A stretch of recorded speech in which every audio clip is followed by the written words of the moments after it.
विजयपुर उपचुनाव में कांग्रेस की जीत पर पीसीसी चीफ जीतू पटवारी ने बड़ा बयान दिया है। जीतू पटवारी ने कहा कि विजयपुर की जीत बीजेपी के आतंक को करारा जवाब है। उन्होंने इस जीत का श्रेय कांग्रेस कार्यकर्ताओं को दिया है। साथ ही रिकाउंटिंग को लेकर सीएम मोहन यादव को बड़ी चुनौती भी दी है। देखिए ये खास रिपोर्ट। विजयपुर की जीत के बाद पीसीसी चीफ जीतू पटवारी का बड़ा बयान। जीतू पटवारी बोले, यह जीत बीजेपी के आतंक को तमाचा है। विजयपुर कांग्रेस कार्यकर्ताओं के आगे नतमस्तक हुए जीतू पटवारी। पटवारी ने सीएम मोहन और वीडी शर्मा को दी खुली चुनौती। मध्य प्रदेश में काफी समय बाद कांग्रेस खेमे में जश्न का माहौल है। श्योपुर जिले की विजयपुर विधानसभा के उपचुनाव में कांग्रेस प्रत्याशी ने भाजपा सरकार में मंत्री रामनिवास रावत को हरा दिया। यह जीत प्रदेश कांग्रेस अध्यक्ष बनने के बाद से जीतू पटवारी की बड़ी विजय मानी जा रही है। इस जीत के बाद पीसीसी चीफ जीतू पटवारी ने कहा कि विजयपुर की जीत बीजेपी के आतंक को करारा जवाब है। कलेक्टर, चुनाव आयोग और डाकुओं का प्रयोग चुनाव में किया गया, लेकिन जनता ने संविधान की रक्षा की।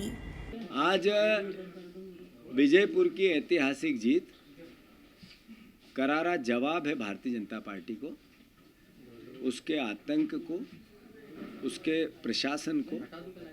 जो कलेक्टर, बीजेपी और चुनाव आयोग ने भारतीय जनता पार्टी के लिए कैसा काम किया, कम से डाकुओं का उपयोग भी चुनाव में किया, हर तरह की यातना और अत्याचार, कार्यकर्ताओं को जेल भेजा, कई मुकदमे लगाए, हमारे दलित भाइयों को सार्वजनिक गांव घेर घेर के पीटा गया। जो फिल्मों में नहीं होता है वैसी भयावह स्थिति विजयपुर में बनाई। उसके बाद भी विजयपुर की जनता ने बाबा साहब अम्बेडकर के संविधान की रक्षा की, लोकतंत्र की रक्षा की। जीतू पटवारी ने कहा कि मैं विजयपुर के कार्यकर्ताओं के सामने नतमस्तक हूं। विजयपुर के कार्यकर्ताओं ने प्रदेश और देश के कार्यकर्ताओं को संदेश दिया कि लड़ेंगे, एकजुट रहेंगे तो जीतेंगे।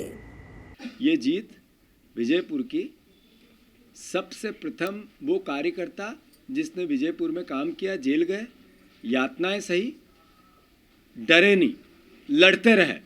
वो चाहे कलेक्टर हो, चाहे पुलिस हो, चाहे थानेदार हो, चाहे पटवारी हो, चाहे तहसीलदार हो।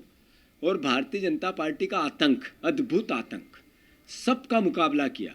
मैं सैल्यूट करता हूँ, नतमस्तक हूँ मेरे विजयपुर के कार्यकर्ताओं को, बहुत आभार करता हूँ कि उन्होंने पूरे प्रदेश में सभी कार्यकर्ताओं को एक मैसेज दे दिया आपने कि अगर लड़ेंगे तो जीतेंगे। मतलब आपने मेरे प्रदेश के कार्यकर्ताओं को, देश के कार्यकर्ताओं को, विजयपुर के कार्यकर्ताओं ने ये कहा कि हम सब एकजुट रहेंगे तो पार्टी का विचार और मध्य प्रदेश का लोकतंत्र बचेगा।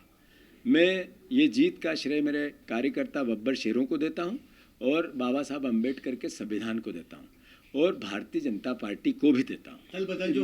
जो भारतीय जनता पार्टी ने। इतना ही नहीं, जीतू पटवारी ने विजयपुर में रिकाउंटिंग को लेकर मुख्यमंत्री और बीजेपी प्रदेश अध्यक्ष को भी चुनौती देते हुए कहा कि अगर हिम्मत है तो गड़बड़ करके दिखाएं। 5 गारंटियां मोदी गारंटी कही थी, 1 साल में पूरी नहीं की, उसका तमाचा है ये।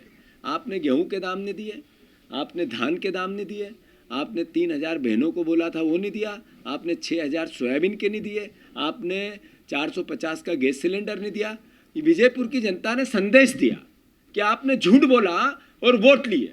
अब इसका आपको नतीजा, विजयपुर का मंत्री होते हुए भारी बहुमत, भारी भरकम आपको चुनाव हराया इतने आतंक के बाद। तो मैं फिर से, मोहन यादव जी, आप पर्ची के मुख्यमंत्री हो, आप जनाधार के मुख्यमंत्री हो ही नहीं। आपको चुना गया था शिवराज जी को, आपको पर्ची से बनाया गया है। तो इस नाते अब भी, चूंकि आप मुख्यमंत्री हो, हमारे भी हो, प्रदेश के हो, एक एक जन के हो, मेरे जीतू पटवारी के भी मुख्यमंत्री हो, किसानों के वादे पूरे करो, 3000 बहनों को दो। ये संदेश है आपके लिए। हमने कहा था सरकार नहीं बदलेगी, चलनी चाहिए सरकार 5 साल, अच्छी चलनी चाहिए, हम विपक्ष की भूमिका निभाए, पॉजिटिव सकारात्मक निभाए, मोहन यादव जी को सहयोग करें, बीजेपी को सहयोग करें, पर आपने जो कहा आप पूरा करो, बहनों के आबरू बचाओ। ऐसे ही बुधनी में 1,30,000 वोट से लोकसभा में हम पीछे थे। इस आपको बता दें कि पटवारी के पीसीसी अध्यक्ष बनने के बाद उनके खाते में यह पहली जीत आई है, जिसके बाद कांग्रेस का जोश बढ़ गया है। Bureau report, MP news, Indore.